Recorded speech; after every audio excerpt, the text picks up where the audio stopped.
Hi friends, आप सभी का आपके अपने यूट्यूब चैनल पढ़ाकू योद्धा में हार्दिक स्वागत है।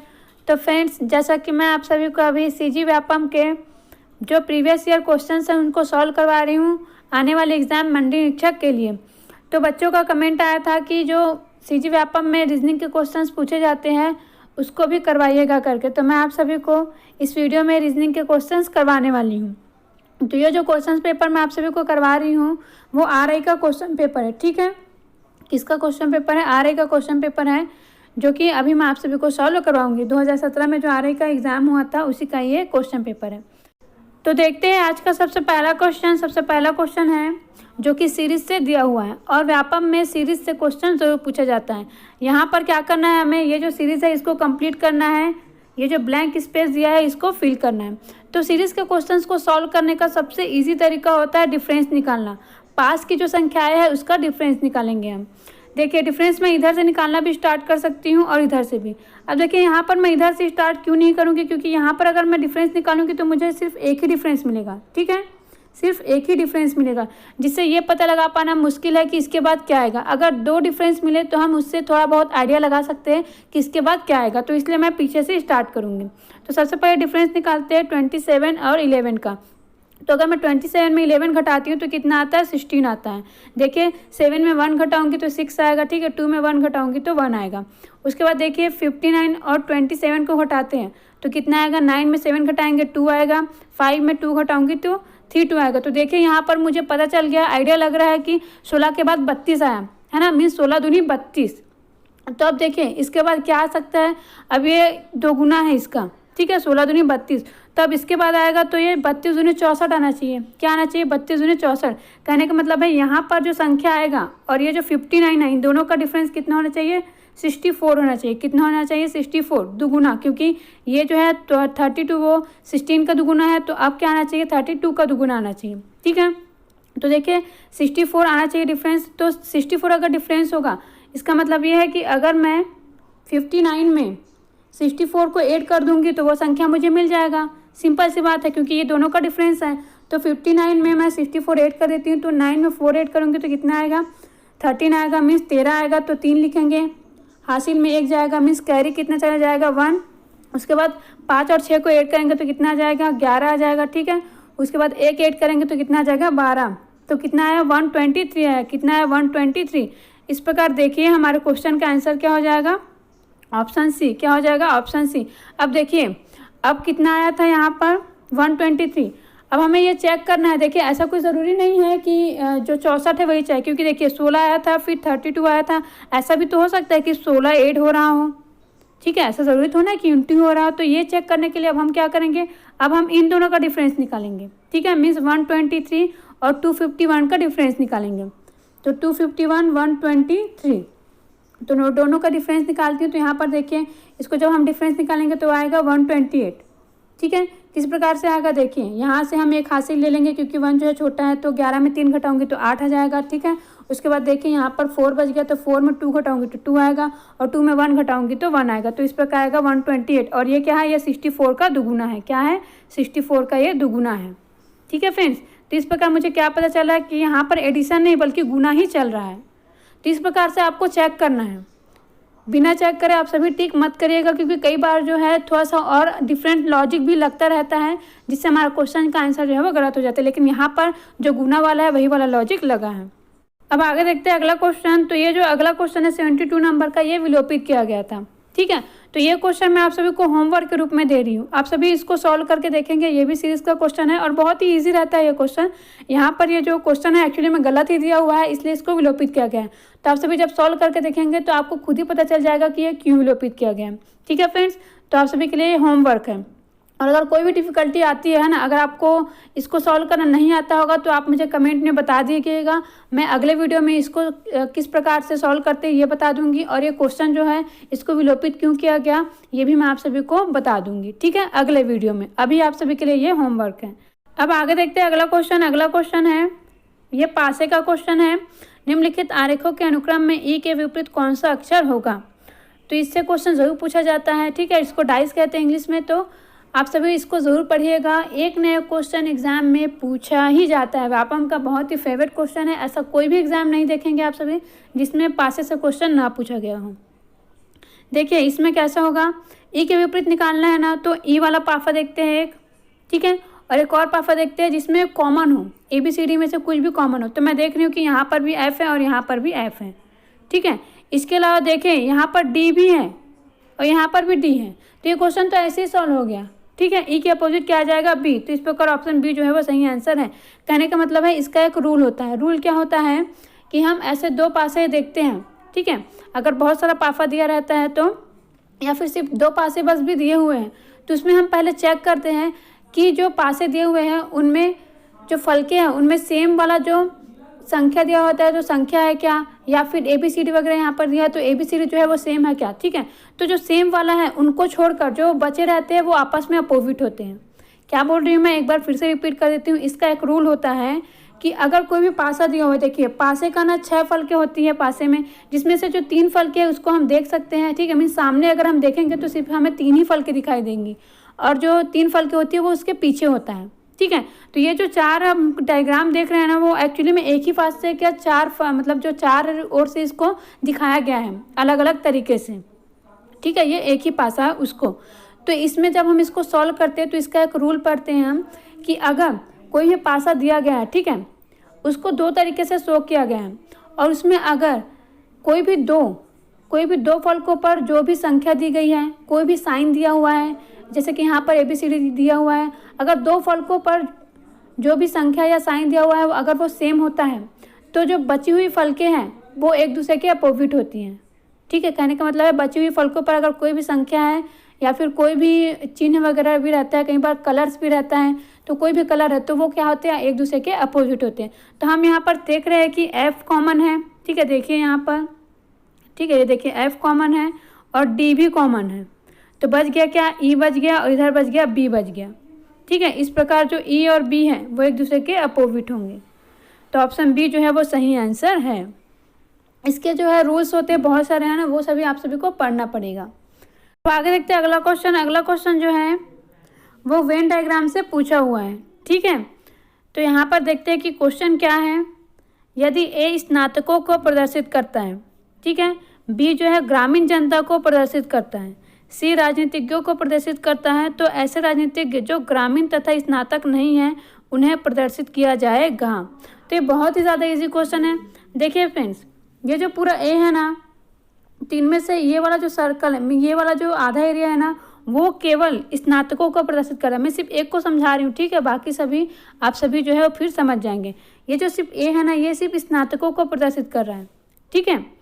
अब अगर देखें, अगर मैं ये वाला सर्कल देखती हूँ, सिर्फ F को देखती हूँ, तो ये स्नातक और B को क्या बोला गया, ग्रामीण जनता। तो स्नातक और ग्रामीण जनता को शो कर रहा है, ठीक है। इसके बाद देखिए अगर मैं ओनली D को देखती हूँ तो D किसको शो कर रहा है, ये स्नातकों और इंजीनियर राजनीतिज्ञों को शो कर रहा है, ठीक है, जो कि ऐसे पर्सन जो कि स्नातक भी हैं और राजनीतिज्ञ भी हैं उनको शो कर रहा है। उसके बाद देखिए ये जो E है वो किसको शो कर रहा है, इस E में जो ग्रेजुएट है वो भी है, ठीक है। देखिए ये वाला भी आ रहा है पूरा, ठीक है, मीन्स इसका भी कुछ भाग आ रहा है। और देखिए यहाँ पर जो B है वो भी आ रहा है, मैं अलग अलग कलर से शो कर देती हूँ, ये B भी आ रहा है और देखिए यहाँ पर C भी आ रहा है। इसका मतलब है कि ये जो E वाला है इसमें ग्रेजुएट भी है, राजनीतिज्ञ भी है और ग्रामीण जनता भी है। मीन जो ये E वाला पोर्शन है वो उन व्यक्तियों को प्रदर्शित कर रहा है जो कि स्नातक भी हैं और ग्रामीण जनता भी है और साथ ही राजनीतिज्ञ भी है, ठीक है। तो आप सभी को समझ में आ गया होगा। तो इसी प्रकार से जो B है फ्रेंड्स, ये इतना, ये केवल B को प्रदर्शित कर रहा है। कहने का मतलब है अगर हम सिर्फ B वाला देखेंगे तो इतना जो है केवल ग्रामीण जनता को प्रदर्शित कर रहा है, और ये जो C है इतना को अगर हम देखते हैं तो ये केवल राजनीतिज्ञ को प्रदर्शित कर रहा है। और अगर मैं ये वाला देखूंगी तो देखिए इसमें कौन कौन आ रहे हैं, इसमें B भी आ रहे हैं और C भी आ रहा है, मीन्स राजनीतिज्ञ और ग्रामीण जनता भी आ रहे हैं। तो इस प्रकार से वेन डायग्राम को समझना होता है। तो यहाँ पर क्वेश्चन पूछा गया है कि ऐसे राजनीतिज्ञ जो ग्रामीण तथा स्नातक नहीं हैं, ठीक है, उन्हें प्रदर्शित किया जा रहा है किससे, F के द्वारा, E के द्वारा, G के द्वारा, C के द्वारा। तो किसके द्वारा किया जा रहा है, ऑप्शन D, C के द्वारा। क्योंकि देखिए ये जो C वाला है सिर्फ यही पोर्शन ऐसा है जो केवल राजनीतिज्ञ को शो कर रहा है। अगर मैं ये वाला लूँगी तो इसमें तो कौन आ जाएंगे, इसमें बी भी आ जाएगा। और अगर मैं डी को लूँगी तो डी में कौन आ जाएगा, डी में ए वाले भी आ जाएंगे, मीन्स स्नातक भी आ जाएंगे, ठीक है। और अगर ई लूँ तो ई में तो तीनों ही आ जाएंगे। तो ऑप्शन डी जो है वो सही आंसर है। अब आगे देखते हैं अगला क्वेश्चन। अगला क्वेश्चन है निम्नलिखित चित्रों के अनुक्रम में लुप्त अक्षर क्या होगा। तो देखिए लुप्त अक्षर कहाँ पर है, यहाँ पर है, तो इसको हमें फाइंड आउट करना है। यहाँ पर हम देखते हैं, देखिए अब हमें अंदर वाला निकालना है तो सिर्फ हम अंदर वाले से रिलेशन देखेंगे, ठीक है। तो इसके लिए फ्रेंड्स कई बार क्या होता है, बाहर वाले से भी अंदर वाला आया रहता है। कहने का मतलब है बाहर में जो भी दिया रहता है उसका रिलेशन होता है जो अंदर में है उसका। तो यहाँ पर हम दो जो है ना, मीन्स ये और इसको चेक कर लेते हैं कि इनका आपस में रिलेशन है क्या। तो देखिए यहाँ पर a+2 करूँगी तो c आएगा, ठीक है। c+2 करूँगी तो e आएगा, क्योंकि a क्या होता है 1 होता है इसका, जो अगर मैं क्रमांक देखूँ तो, और c का कितना होता है 3 होता है, और e का कितना होता है 5 होता है। तो इस प्रकार ये आया हुआ है। इसी प्रकार यहाँ पर भी देखिए d से क्या है, d में अगर b में +2 करूँगी तो d आएगा, d में +2 करूँगी तो f आएगा। लेकिन मुझे बाहर वाले का तो नहीं देखना, मुझे अंदर वाले का देखना है। तो अंदर वाले का अगर मैं चेक करूँ तो पहले हम कैसे चेक कर लेते हैं कि इससे इसका क्या रिलेशन है, क्योंकि इससे ही निकल कर ये आया होगा और इससे ही निकल करके ये आया होगा। तो देखिए i का कितना होता है 9 होता है, तो i में मैं कितना ऐड करूँगी तो l आएगा। तो i में फ्रेंड्स मैं 3 ऐड करूँगी तो l आएगा, क्योंकि i कितना है 9 है, और l कितना होता है फ्रेंड्स, l होता है 12 होता है। कितना होता है 12 होता है। तो इस प्रकार +3 करने पर क्या आया मेरा, l आया। अब देखिए l में अगर मैं +3 करूँगी तो अब क्या आएगा, o आएगा, क्योंकि l 12 है तो o कितना होता है 15 होता है। तो कितना ऐड करना पड़ेगा +3, ठीक है। तो इसके बाद भी क्या आना चाहिए फ्रेंड्स, +3 ऐड करूँ तो आना चाहिए। तो अगर मैं +3 करती हूँ o में तो कितना हो जाएगा 18 हो जाएगा। तो 18 किसका होता है, r का होता है। इस प्रकार ऑप्शन बी जो है वो सही आंसर है। अब आगे देखते हैं अगला क्वेश्चन। तो अगला क्वेश्चन देखिए फ्रेंड्स, ये कोडिंग डिकोडिंग से पूछा हुआ है और बहुत ही ईजी क्वेश्चन पूछा हुआ है। यदि मोबिलिटी का कोड 46293927 है तो एग्जामिनेशन का कोड हमें बताना है। तो देखिए फ्रेंड्स यहाँ पर दिखाई दे रहा है कि m की जगह पर 4 लिखा हुआ है। m का जो संख्या है वो कितना होता है, मीन्स अगर हम ABCD में काउंट करते हैं, ठीक है, ABCD EFG ऐसा करके, तो m जो है वो 13 नंबर पर आता है। तो इसकी संख्या है 13 मीन्स 1 और 3। तो यहाँ पर 4 कैसा है फ्रेंड्स, 1 और 3 मीन्स इसकी जो संख्या है नंबर है उसके डिजिट्स को ऐड कर दिया गया। तो 1 और 3 को ऐड करेंगे तो कितना आएगा 4 आएगा। इसी तरीके से देखिए o की जगह पर लिखा हुआ है 6, ठीक है। तो देखिए o का क्या होता है 15 होता है, ठीक है। तो 1 और 5 को ऐड कर दूंगी तो कितना आ जाएगा 6 आ जाएगा। तो इसी प्रकार से इसको आगे भी लिखा हुआ है। मोबिलिटी में अगर b का देखूं तो b तो ओनली 2 होता है, तो इसमें तो 2 नंबर मतलब 2 डिजिट्स होते ही नहीं है, इसलिए ओनली 2 लिखा हुआ है। तो इसी प्रकार से आगे ये लिखा हुआ है, ठीक है फ्रेंड्स। तो आप सभी को समझ में आ गया होगा। तब हमें ऐसे ही इसको चेक करना है। तो देखिए ई के लिए आएगा 5, क्योंकि 5 एक ही डिजिट आता है ई में। अब देखिए एक्स के लिए क्या आएगा, तो एक्स का क्या होता है फ्रेंड्स 24 होता है। क्या होता है 24 होता है, और 2 और 4 को मैं ऐड करूँगी तो कितना आ जाएगा 6 आ जाएगा। तो देखिए यहाँ पर एक ही ऑप्शन ऐसा है जिसमें 56 दिया हुआ है स्टार्टिंग में। तो इस प्रकार से ये क्वेश्चन बहुत ही ईजी है और इसका आंसर है ऑप्शन बी। क्या है, ऑप्शन बी। तो इसी प्रकार से आप सभी को कोडिंग डिकोडिंग के क्वेश्चन जो है वो पूछे जाते हैं। अब आगे देखते हैं अगला क्वेश्चन। अगला क्वेश्चन जो है वो काउंटिंग फिगर से पूछा गया, ठीक है। यहाँ पर हमें जो ट्राइंगल्स है उसको काउंट करना है, मीन्स जो त्रिभुजों की संख्या है उसको हमें गिनना है। तो ये बहुत ही ईजी वाला दिया हुआ है। अगर आप कभी भी पढ़ेंगे ना ऐसे ट्राइंगल्स वगैरह को काउंट करना, तो ये वाला एग्जाम्पल आपको ज़रूर मिलेगा। तो देखिए इसको काउंट कैसे करते हैं। किसी भी अगर वर्ग में हमें त्रिभुजों की संख्या देखनी हो ना, तो इसमें इसके अंतर्गत कितने त्रिभुज बन रहे हैं उसको काउंट कर लेते। तो देखिए यहाँ पर 1 2 3 4 कितने बन रहा है 4, है ना। देखिए ये है 1, ये हो गया 2, ये हो गया 3, ये हो गया 4। तो जितना भी बन रहा है उसको दुगुना कर देते। तो 4 दूनी 8। इस प्रकार जो एक वर्ग है उसमें कितने बन रहे हैं 8 बन रहे। तो यहाँ पर वर्ग कितने हैं 4 है, तो 8 गुनी 4 करूँगी तो ये पूरे वर्ग में कितना हो जाएगा 32 हो जाएगा। कितना हो जाएगा 32। ये अलग अलग बन रहा है, ठीक है। ये एक वर्ग में 8 हो गया, इसमें 8 हो गया, इसमें 8 हो गया, इसमें 8 हो गया, तो कितना हो गया 32। अब देखिए ये एक त्रिभुज बन रहा है, ये हो गया 33, ये हो गया 34, ये दूसरा हो गया, मीन्स 34 हो गया। अब देखिए यहाँ पर तो मैं इंडिविजुअली बताई हूँ, मीन्स अलग अलग बताई हूँ कि एक एक में कितना बन रहा है, एक एक वर्ग में कितना बन रहा है। अब मैं अगर दो दो को मिला करके देखूँगी, ठीक है, तो यहाँ पर भी ट्राइंगल बन रहे हैं। कितना बन रहा है देखिए, ये हो गया 1, ये हो गया 2, ठीक है। इसके बाद देखिए ये हो गया 3, ये हो गया 4, उसके बाद देखिए ये हो गया 5, ये हो गया 6, तो कितना हो गया था 34 और कितना हो गया 6 हो गया, तो ये बन गया 40। इस प्रकार ऑप्शन सी जो है वो सही आंसर है। ठीक है फ्रेंड्स, तो ऐसे ही आप सभी को क्वेश्चंस को सॉल्व करना है। अब आगे देखते हैं अगला क्वेश्चन। अगला क्वेश्चन जो है वो मिसिंग नंबर से पूछा हुआ है। यहाँ पर हमें बताना है कि यहाँ पर कौन सी संख्या आएगी, और मिसिंग नंबर से क्वेश्चन जरूर पूछे जाते हैं। इस प्रकार के क्वेश्चंस को सॉल्व करने के लिए हम क्या देखते हैं, कौन से कॉलम में सबसे बड़ी संख्या है, ठीक है। इसके बेस पर हम ये आइडिया लगाते हैं कि इनसे ये कैसे आया होगा। तो देखिए देखते हैं। अब ये वाला तो हमें निकालना है, ठीक है। ये वाला तो हम चेक करेंगे नहीं, हम पीछे नीचे का जो है वो चेक करते हैं। तो देखिए यहाँ पर हम गुना वगैरह कर करके देखते हैं। तो मैं सबसे पहले इन दोनों का इंटू करती हूँ। 5 दूनी 10, क्या 5 दूनी 10। अब देखिए 10 में अगर मैं 9 ऐड करूँगी तो कितना आ जाएगा, 19 आ जाएगा। मीन्स इन दोनों का इंटू और ये प्लस आ गया, 5 दूनी 10 प्लस 9 19।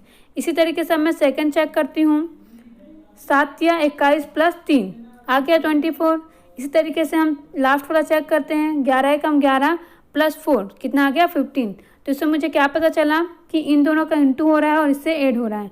तो देखिए 4 या 12 प्लस 5 कितना हो जाएगा 17। कितना हो जाएगा 12 में अगर मैं 5 ऐड करती हूँ तो 17। इस प्रकार ऑप्शन ए जो है वो सही आंसर है।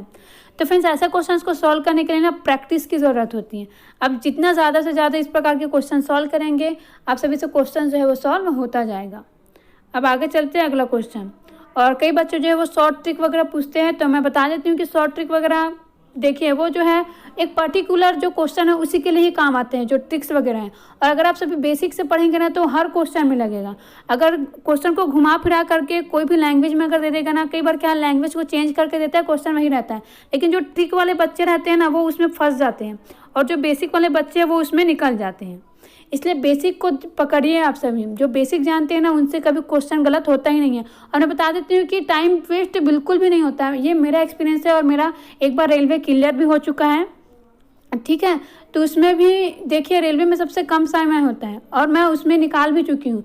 और मैं ऐसे ही मैं बेसिक से ही निकाली थी, है ना। तो आप सभी जो है ये मत लेकर चला कीजिए कि बेसिक से बहुत लेंदी हो जाता है। नहीं, अगर आपको मेथड पता है तो कोई भी चीज़ लेंदी नहीं होता है। ये मेरा एक्सपीरियंस है ना। और जहाँ पर ट्रिक यूज़ होता है, तो देखिए मैं लास्ट टाइम जो वीडियो आप सभी को कराई हूँ है ना मैथ्स का, तो उसमें जो दर वाला क्वेश्चन था, रेट वाला है ना, चक्रवृद्धि ब्याज वाला, तो उसमें मैं आप सभी को डायरेक्ट फार्मूला बताई हूँ, है ना, बताई कि नहीं। तो जहाँ पर लगेगा मैं आप सभी को डेफिनेटली वही बताऊँगी, और आप सभी के लिए वो काम भी आएगा।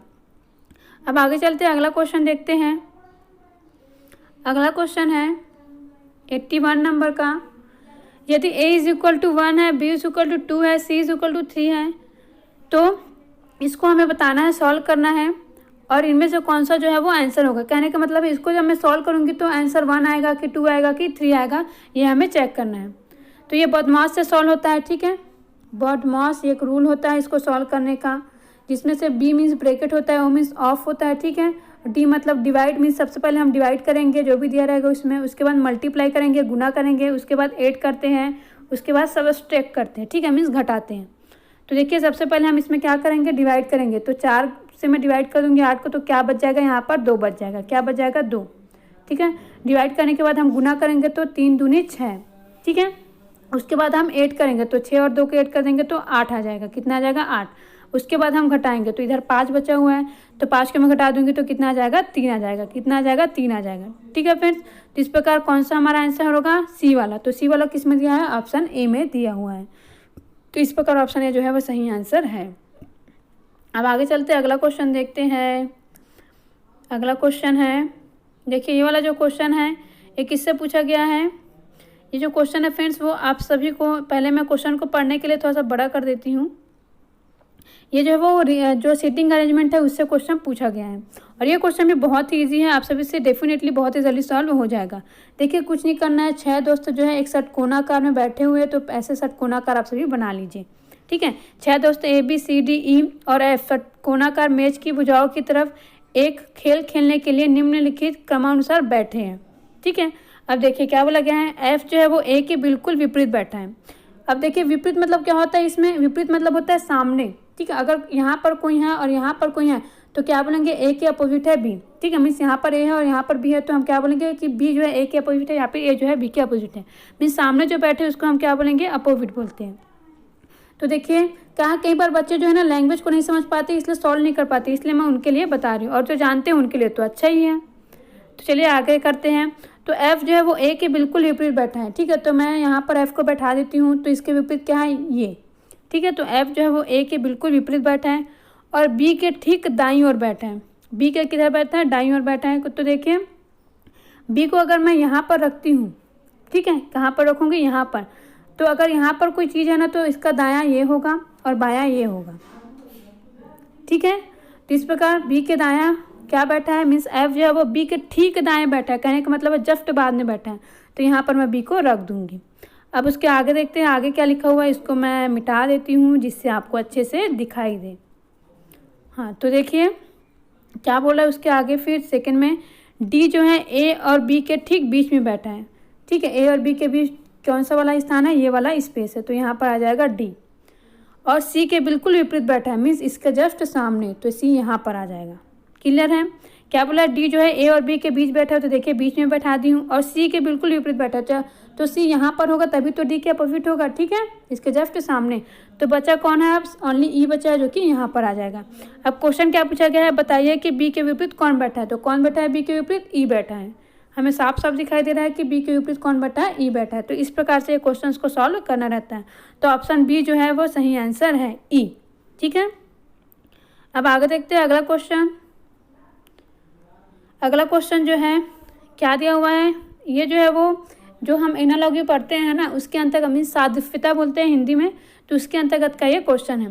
देखिए यकृत जैसे कनेक्टेड है हृदय से, तो वैसे ही वृक्क से कनेक्टेड क्या होगा? यकृत को क्या बोलते हैं? इंग्लिश में लीवर बोलते हैं, ठीक है। क्या कहते हैं? लीवर कहते हैं।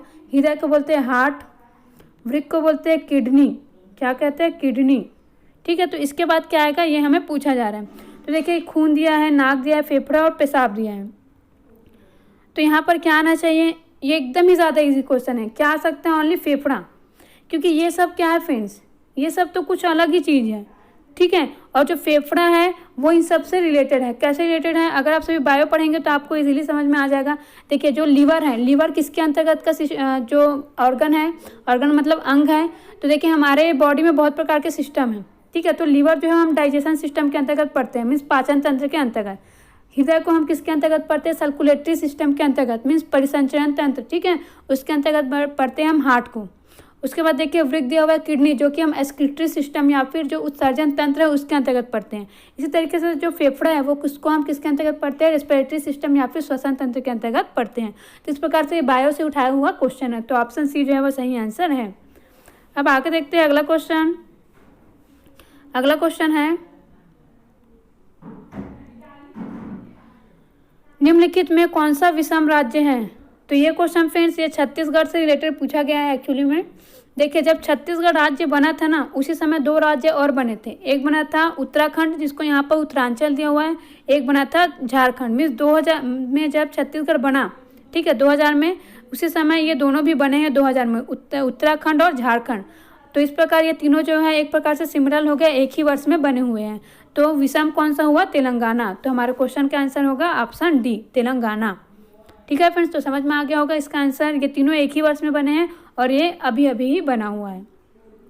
अब आगे देखते हैं अगला क्वेश्चन, और ये लास्ट क्वेश्चन है, ये भी सीरीज से पूछा हुआ है। तो देखिए इसको भी बहुत इजीली हम सॉल्व करेंगे, डिफरेंस से ही सॉल्व करना है। 6 में मैं 13 घटाऊंगी 7 आएगा, ठीक है। 32 में अगर मैं 13 घटाती हूँ, ठीक है, मीन्स 32 में अगर मैं 13 घटाऊंगी तो देखिए 13 को अगर मैं यहाँ लिखूंगी तो 2 छोटा है तो हासिल लेना पड़ेगा, तो 12 हो जाएगा, ठीक है। तो 12 हो जाएगा फ्रेंड्स। तो 12 में 3 घटाऊंगी तो 9 आ जाएगा। उसके बाद यहाँ पर 2 बचा रहेगा तो 2 में 1 घटाऊंगी तो 19 आ जाएगा, ठीक है। उसके बाद देखिए मैं 69 में अगर 2 घटाती हूँ, है ना, मीन्स इन दोनों का डिफरेंस निकालेंगे तो ये कितना आ जाएगा। तो देखिए इसको मैं थोड़ा सा अच्छे से लिख देती हूँ, नहीं तो आपको कन्फ्यूजन हो जाएगा। इन दोनों का डिफरेंस कितना है? 7। इन दोनों का डिफरेंस कितना आया? 19। और इन दोनों का डिफरेंस कितना आ जाएगा? 37, ठीक है। देखिए 2 घटाऊंगी तो 7 आएगा और 6 में से 3 घटाऊंगी तो 3 आएगा, सिंपल है। फिर 130 में अगर मैं 69 घटाऊंगी तो कितना आ रहा है फ्रेंड्स? इसमें अगर मैं घटा देती हूँ तो देखिए 9 लूँगी तो 0 जो है वो बड़ा है, ठीक है, तो हाफ ही लूँगी तो 10 हो जाएगा। तो 10 में 9 घटाऊंगी तो 1 आ जाएगा, सिंपल है, ठीक है। तो इसी प्रकार से फिर 2 है, ठीक है, यहाँ पर क्या है? 6 है। तो 2 जो है फ्रेंड्स आप सभी को पता ही है कि 2 जो है वो छोटा हो जाएगा, तो 1 को भी हाथ से ले लूँगी तो ये 0 हो जाएगा और ये 12 हो जाएगा। देखिए मैं जो बोल रही हूँ उसको यहाँ पर लिख देती हूँ। मैं ये क्यों बता रही हूँ? जो बच्चे वीक होते हैं ना उनके लिए थोड़ा सा डिफरेंस निकाल के बता रही हूँ। तो देखिए 9 जो है वो छोटा है 0 से, तो अब हम यहाँ से हासिल ले लेंगे तो ये 2 हो जाएगा, तो यहाँ पर आ जाएगा 1, ठीक है। 10 में से 9 घटाऊंगी तो अब देखिए ये 2 भी छोटा है तो इसको हासिल लूँगी तो ये 0 हो जाएगा और ये हो जाएगा 12। तो 12 में से 6 घटाऊंगी तो कितना आ जाएगा? 61, ठीक है। मतलब 12 में से 6 घटाऊंगी तो आ जाएगा 6, तो इस प्रकार हो जाएगा 61। तो अब हम यहाँ पर क्या देख रहे हैं फ्रेंड्स, यहाँ पर आ गया 7, ठीक है, 19, 37, 61। तो यहाँ पर तो मुझे कुछ समझ में नहीं आ रहा है ना। तो कई बार क्या होता है, डिफरेंस का भी डिफरेंस निकालना पड़ता है, ठीक है। तो हम इनका भी डिफरेंस निकालते हैं। तो 7 में से 19 घटाऊंगी तो आ जाएगा 12, 12 में से 37 घटाऊंगी तो आ जाएगा 18, ठीक है, 18 आ जाएगा। और 37 में से 61 घटाऊंगी तो हो जाएगा ये 24। कितना हो जाएगा, 24, ठीक है। तो अब यहाँ पर मुझे कुछ कुछ पता चल रहा है। क्या पता चल रहा है, 12 में अगर मैं +6 करती हूँ तो 18 आता है, 18 में +6 करूँगी तो 24 आता है। समझ में आ गया आप सभी को। तो इसका मतलब ये है कि इसके बाद जो भी संख्या आएगा, ठीक है, क्या आएगा, जो भी संख्या आएगा वो किस प्रकार से होना चाहिए। तो इसके बाद जो भी संख्या आएगा फ्रेंड्स, उन दोनों में डिफरेंस क्या होना चाहिए।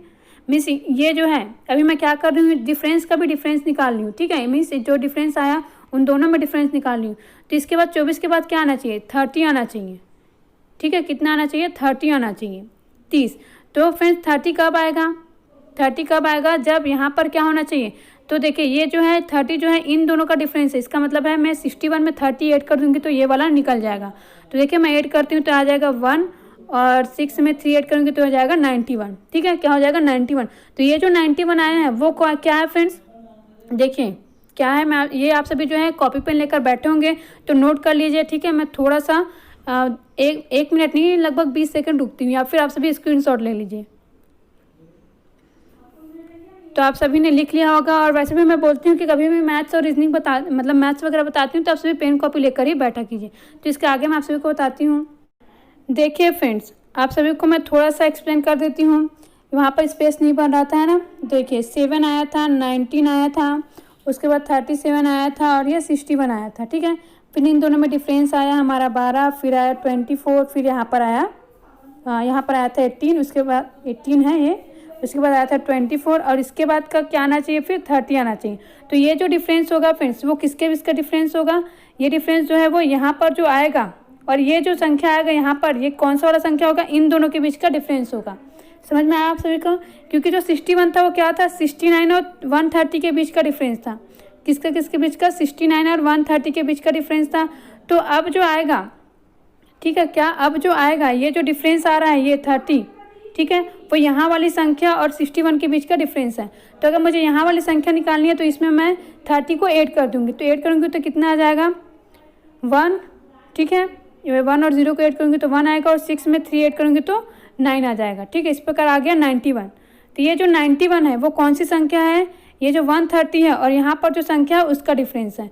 तो अगर मुझे यहाँ की संख्या निकालनी है तो मैं यहाँ क्या करूँगी, 130 में 91 ऐड कर दूँगी। तो 130 में 91 ऐड करूँगी तो क्या आ जाएगा, 1, 9 में 3 ऐड करूँगी तो हो जाएगा 12, तो यहाँ पर बचेगा 2, और यहाँ पर जाएगा हासिल 1, ठीक है। तो 1 में 1 ऐड करूँगी तो कितना आ जाएगा, 2। तो इस प्रकार आ जाएगा 221, जो कि हमारे ऑप्शन में है, ऑप्शन बी। तो इस प्रकार हमारे क्वेश्चन का आंसर होगा ऑप्शन बी, 221।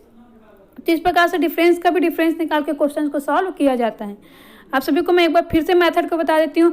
अगर आप सभी को अभी मैं जो बताई, देखिए और ज़्यादा समझाऊंगी तो आप सभी को थोड़ा लगेगा कि वीडियो जो है बहुत ही लंबा हो रहा है, बोरिंग हो रहा है।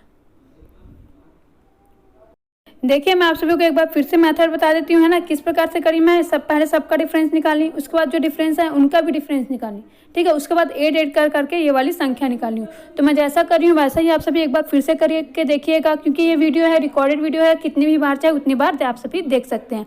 तो आप सभी को समझ में आ गया होगा कि किस प्रकार से रीजनिंग के क्वेश्चन व्यापक में पूछे जा रहे हैं। तो आप सभी को मेरा वीडियो कैसा लगा आप सभी कमेंट करके ज़रूर बताइएगा, और कोई भी डाउट आया होगा फ्रेंड्स तो आप बेशक मुझे कमेंट कर दीजिएगा। एंड जो भी नए बच्चे हैं वो हमारे यूट्यूब चैनल को सब्सक्राइब जरूर करिएगा। Thank you friends.